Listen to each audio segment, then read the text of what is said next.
What you are about to listen to is a story by BlueRaspberryVoid on AO3, entitled A Funny Exception. This story follows the beginnings of a possible romance between Barnaby B. Beagle and Julie Joyful. Of course, it is only the beginning.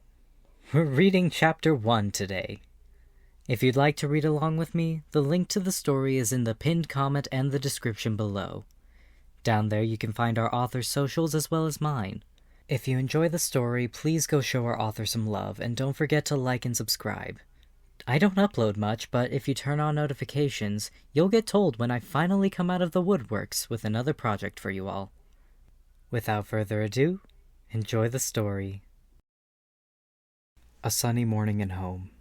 As good as any, one could suppose. The birds were chirping, Sally's rehearsing lines in the distance, and Julie, ever the most joyful, was on the sidewalk drawing odd little shapes in chalk. She hummed, hopping around, clearly in the middle of inventing something peculiar. Though, that was Julie for you. Okay, so you hop on the yellow squiggle, spin 3 times on the blue circle, and then you've got to flap your arms like a butterfly before landing on the red square. Easy, simple, fun. Julie conspired excitedly amongst herself. What was there better than a new game, after all? Though, to interrupt her giddy brainstorming, Barnaby approached. He stands towering over the chalk-lined sidewalk, pipe in one paw, his big floppy ears swaying as he strolls along. Well, well, what have we got here? Looks like Jules is drawing crop circles for ants. The Blue Beagle chuckled, moving his pipe from his lips. Julie gasped in reply, clutching her chalk almost with offense. She was up to serious business after all. At least, serious to her.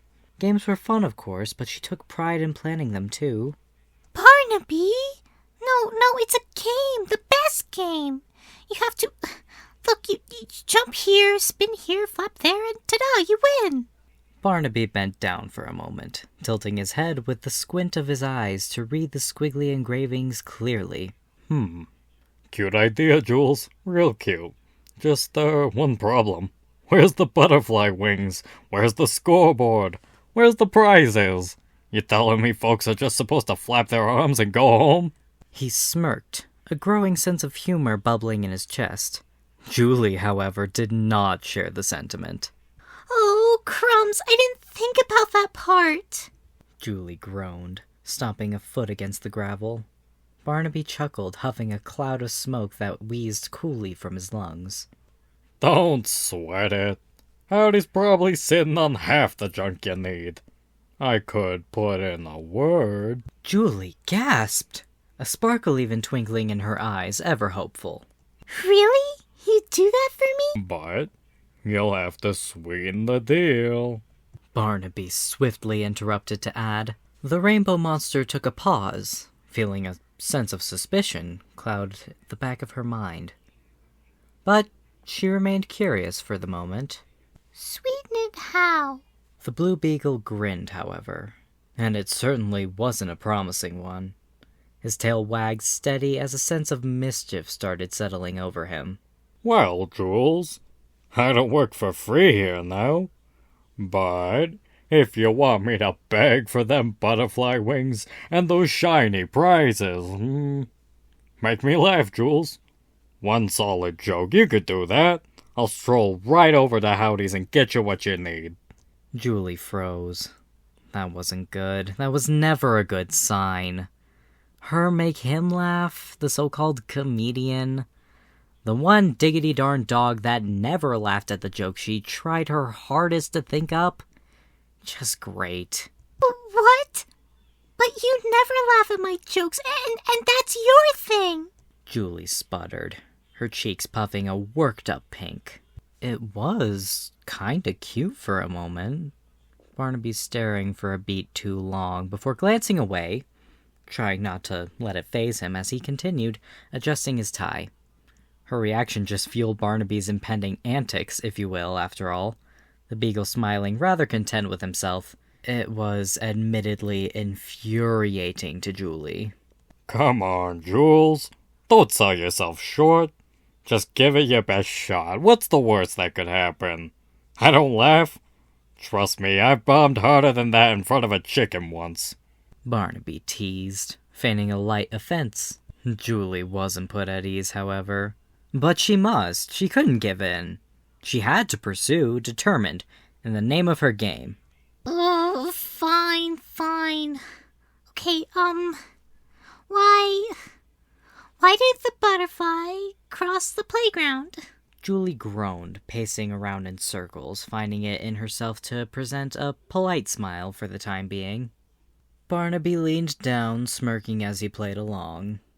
Oh, I don't know, Jules, why? Julie then threw her arms out wide, blurting the words out as if she just contacted the greatest scheme of words to ever flow. To get to the other slide! Barnaby took a brief silence, then grew a grin that was nothing short of unimpressed. Come on, Jules.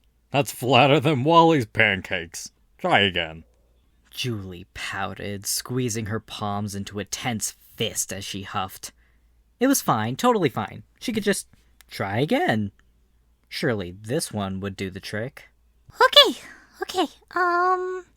What dog does Dracula own? A bloodhound! Barnaby snorted this time, his grin evolving into a comfortable smirk. Cute, real cute. Too bad it don't work on actual dogs. He teased, and boy, things weren't looking good. Julie clenched her teeth, growing visibly more aggravated. And who could blame her, after all? Yet, still she tried, even with how things seemed to be growing farther and farther from her grasp. Fine! What do you get when you cross a beagle with a clown? A real funny bone! She chuckled harshly from her lips, as if it was supposed to be a mild jab at Barnaby, himself alongside a joke, but the result was as should have been predicted. Barnaby chuckled, shaking his head with a swipe of his eyes as if he actually shed a mournful tear, yet his finger remained dry. Oh, Jules, you're killing me here. Now you're just barking up the wrong tree there. Julie's voice grew in pitch as if peaking at the heights of frustration. She stomped both her feet this time, looking defiant and fed up as she countered. Okay then, you tell a joke, Mr. Funny Pants! Rich telling a fella who don't wear any, Barnaby chimed. Julie, much to her brain's own behalf, because she definitely did not mean, nor was curious, to glance down for a moment, seeing the beagle in fact did not have any. Her face burned simmering red of something odd as she looked away atop the layer of embarrassment that was building from her failed jokes as her stomach twisted. Barnaby's grin remained smug, however, continuing where he left off. Oh, and believe me, I would. But then you'd laugh and we'd be stuck out here all day. Don't want to embarrass you too much. Julie finally huffs, her cheeks puffed, tossing her chalk down. She crosses her arms tight, a standoff on the sidewalk. Julie's last joke hanging in the air. Barnaby just smirks, wagging his tail lazily. You know what, Barnaby? Forget it. I try, and all you do is laugh at me, not the jokes. You're supposed to be my friend, not my heckler. The rainbow monster snapped, a bit of hurt nearly peeping through. Barnaby kept grinning, however, not yet sensing it as his pipe bubbled. Hey now, Jules, don't blow a gasket, I'm just... Julie was quick to cut in swift with the opportunity, her voice shaking slightly.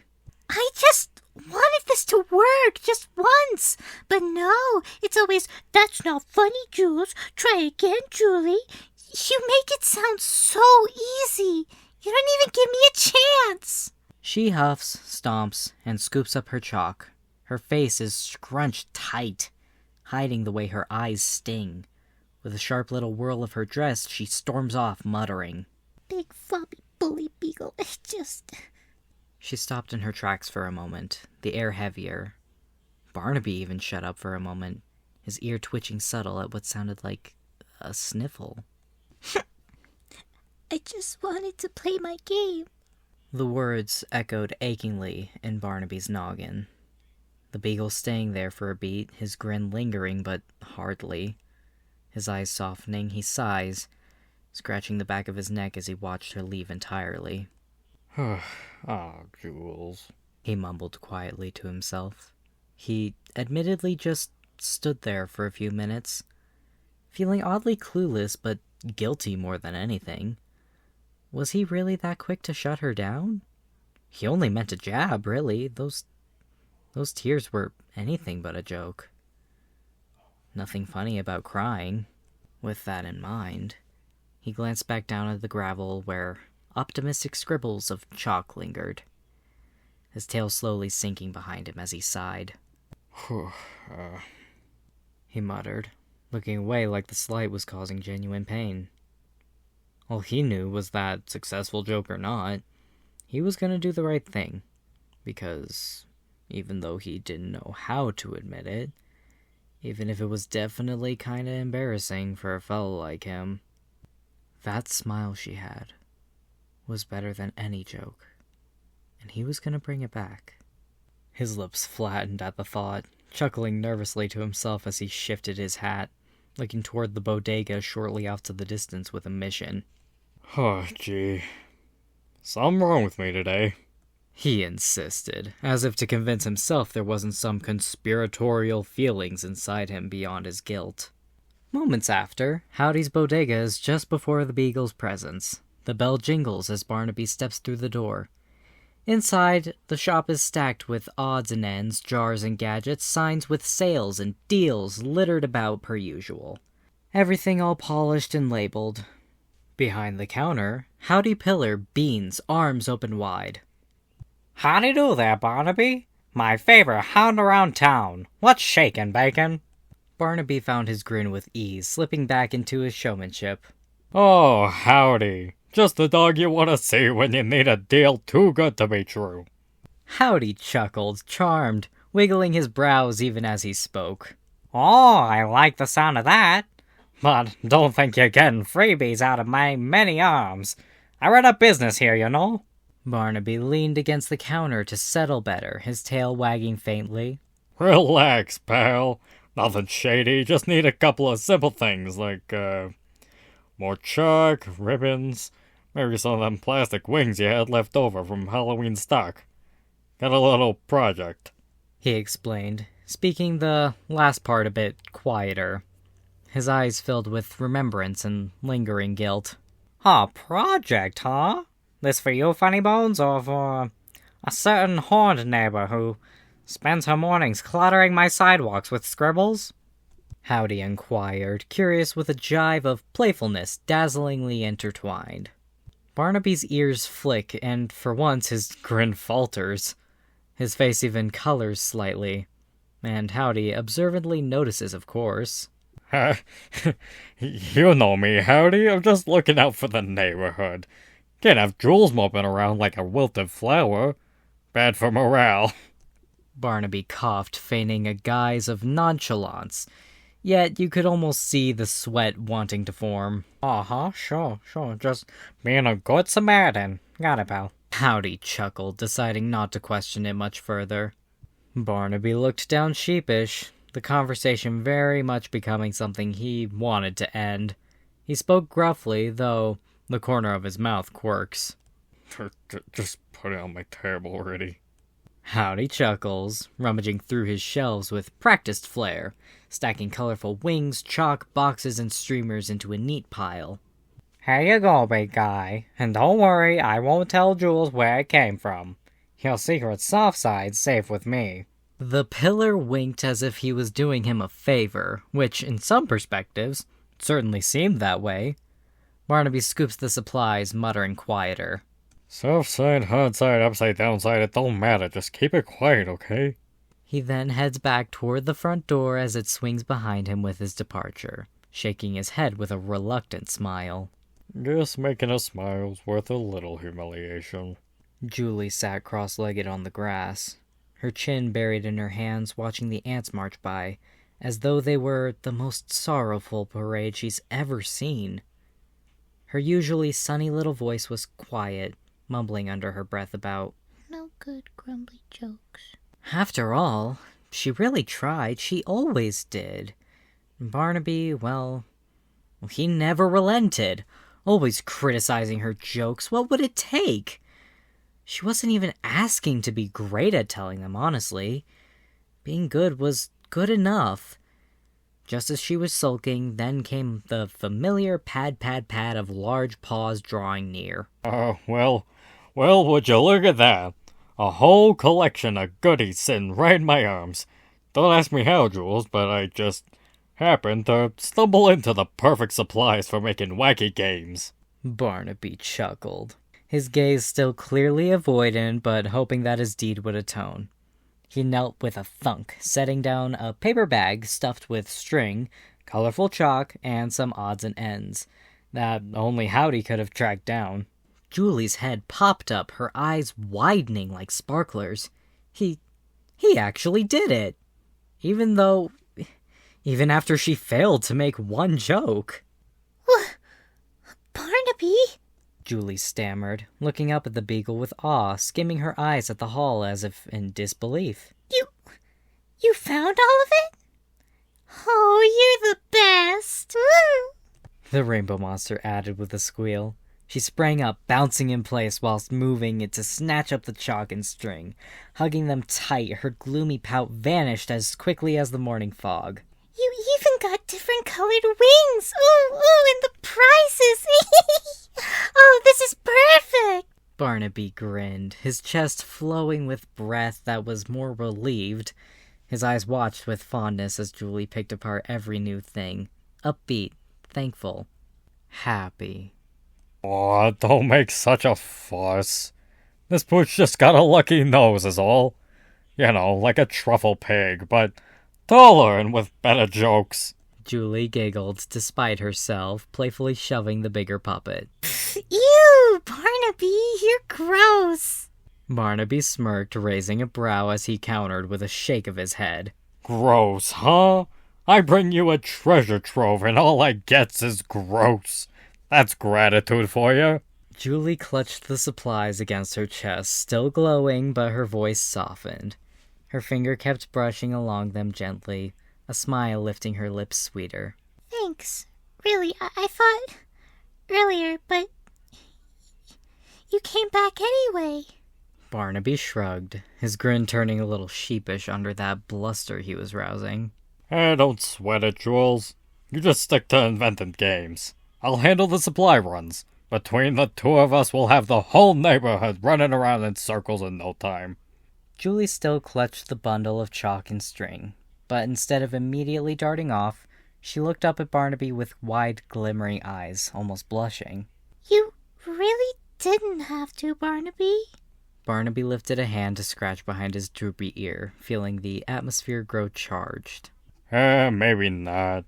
But I wanted to. Can't have you moping around. Doesn't suit you. Julie's grin wobbled into something gentler, almost shy. She hugged the supplies tighter, but then, after a beat of hesitation, leaned forward and pressed her forehead lightly against his chest. You're sweet, even if you're a big meanie about my jokes.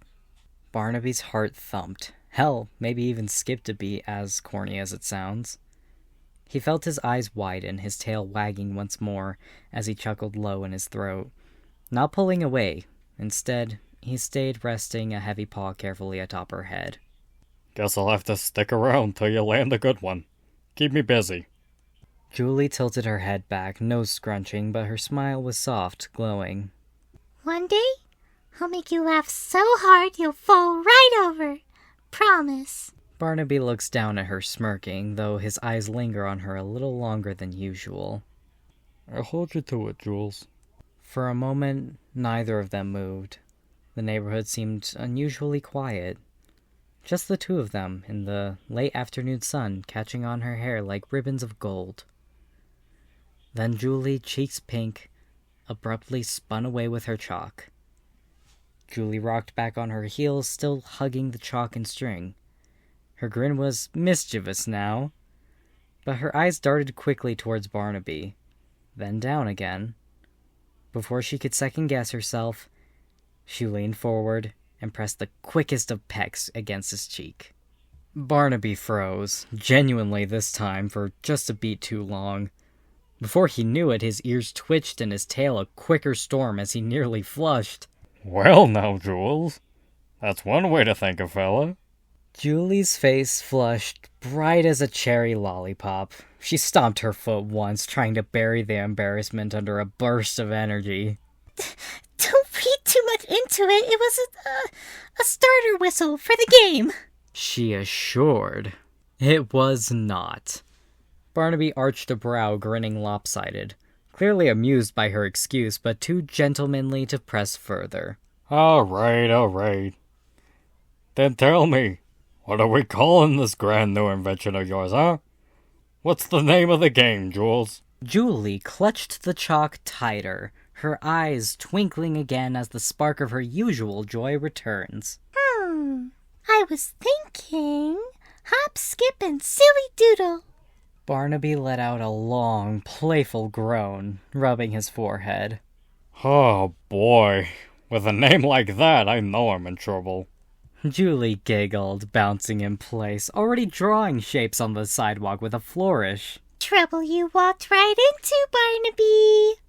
Barnaby watched her light up again, his cheeks still warm where she kissed him, and muttered under his breath with a grin. Think it's worth it. Julie beamed, springing up to wrap her arms around his middle in a quick, fierce hug before darting off with her chalk. Come on, game time. Don't just stand there, you're definitely playing. Barnaby chuckled, standing slowly with a fond shake of his head. Oh gee, gonna run me ragged she is. But the warmth in his eyes said he didn't mind one bit.